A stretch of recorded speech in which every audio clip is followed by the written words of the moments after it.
We're going to have a State of the Brewers Union because the Brewers didn't go all in at the trade deadline, and then they went 2-4 on a homestand. Oh my God, the sky is falling. What are we going to do? Like, we're heading into August with a 5-game lead in the division. Oh no. So let's have a State of the Union talk, because I have one specific section of people that I want to address. But what are you thinking? So, did steal a little bit of my thunder, but I'm going to start over. The Brewers come out of the All-Star break on the road. 2 crazy games in Minnesota. Jackson Chourio came out pissed for some reason. I don't know what was going on, but he hated baseballs for 2 straight days. Then they go to Chicago, win that series. They come home. They were cooking in the first half. At home, they struggle against the Marlins. We have lots of injuries. Our bullpen is decimated. You guys have to start paying attention to that kind of stuff. Especially if you're going to bitch, like I'm just going to preface this. If you're going to sit there and bitch and complain about everything, you should probably know what you're talking about. At the very least. At the very least. But when you're just complaining just to complain, you got issues. I'm sorry. Go seriously. I mean this as like a human, like human to human. Go talk to somebody. If you want to talk to us, we'll talk to you. I'll be a nice guy to you. Now, they didn't go all in because they don't have to. We had this discussion at the beginning of this episode. Yep. We had a young team. We weren't even supposed to win 80 games. If you went to Vegas and said, I'll take the over, and the Brewers win 80 games, which they would be under 500, by the way, you would win. They don't even have to be an average team for you to win at the beginning of the year. And we are 100% going to be above average. I'll tell you that. Tomorrow is August 1st, and they're 19 wins away. 19 wins away on August 1st with a 5-game lead. Wouldn't shock me if the Brewers hit 80 before the end of August. That's 19 wins in August. Wouldn't shock me. Wouldn't shock me at all. But I'm going to say this one last part. I'm going to give the floor to Tyler. I'm so sick and tired of hearing people say, sell the farm. I'm going to cuss, so cover your kids' ears. How many fucking farms do you think we own? We have one goddamn farm. And most of the farm is up with us right now. Now, we do have some gems down there yet because the Brewers scouting team has been some absolute dogs for the last couple of years. Like, straight up, give it respect. But we're not selling the goddamn farm every year. We're the Milwaukee Brewers. We are tiny compared to Chicago's, to LA's, to New York's, Houston's. And Tyler has talked about this plenty.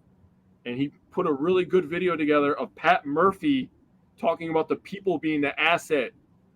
That is what we have. And when you sit there and bitch and complain after every single thing that happens that goes wrong, like the other team isn't full of professional baseball players, you're not being an asset. Please be better. Making it honest, and I'm not going to sugarcoat it. It makes the fan base look bad. It does. It makes us look bad. 100%. As Wisconsinites in general, I don't want to be known as a group of people that is just full of whiners. Yeah. Because unfortunately, that is more what I see on social media than anything else of encouragement or get them tomorrow or anything like that. Mm-hmm. Which is really unfortunate. And I'm going to say Twitter has been the worst between this 2-4 homestand and the Brewers not going all in at the trade deadline and being responsible and keeping the younger guys, like Reggie said, which is what Matt Arnold said, that he didn't want to trade from the young core. I'm glad we still have Tyler Black and Jefferson Quiro and Cooper Pratt and Jacob Mizorowski and Luis Lara in this system, in the Brewers minor league system. Mm-hmm. I'm glad we still have Garrett Mitchell and Sal Frelick on this team. Looking at Brewers Twitter, there are some fucking miserable people there. Mm. It's really disappointing.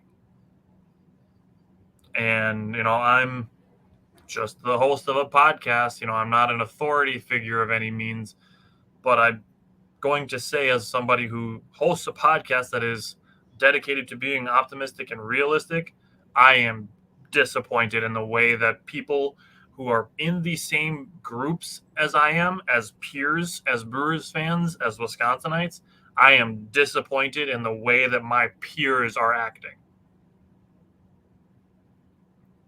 That is why we do what we do, because we want our peer groups to be better, happier people,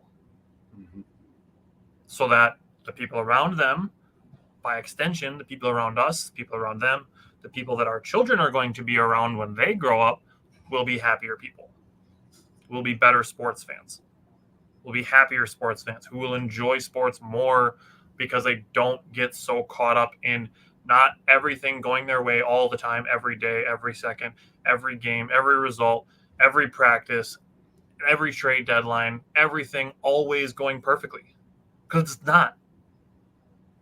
Neither will life. So stop having that expectation that everything's going to go the way that you want it to all the time. And if it's not, you're going to throw your hands in the air, jump on the ground, and bang your fists and kick your feet. Because that is the equivalent of what I'm seeing on Brewers Twitter this week. Just enjoy baseball in the summertime. You will have a better time. And I'm not saying to not have expectations, because we do statistic projections. We do record predictions. We literally set what we think are expectations and possibilities. But you have to be able to accept losing when it happens. Yep. Seeing Brewers Twitter collectively, not 100% of people, but to see some people that have big platforms declaring the Brewers as one of the biggest losers of the trade deadline, and from mainstream media, people that I saw talking about it, none of them mentioned the Brewers as losers. Weird. I saw a couple of them mention the Astros as losers because they overpaid for Yusei Kikuchi. None of them mentioned the Brewers. They were responsible at the trade deadline. No, they didn't go all in. They didn't go all in.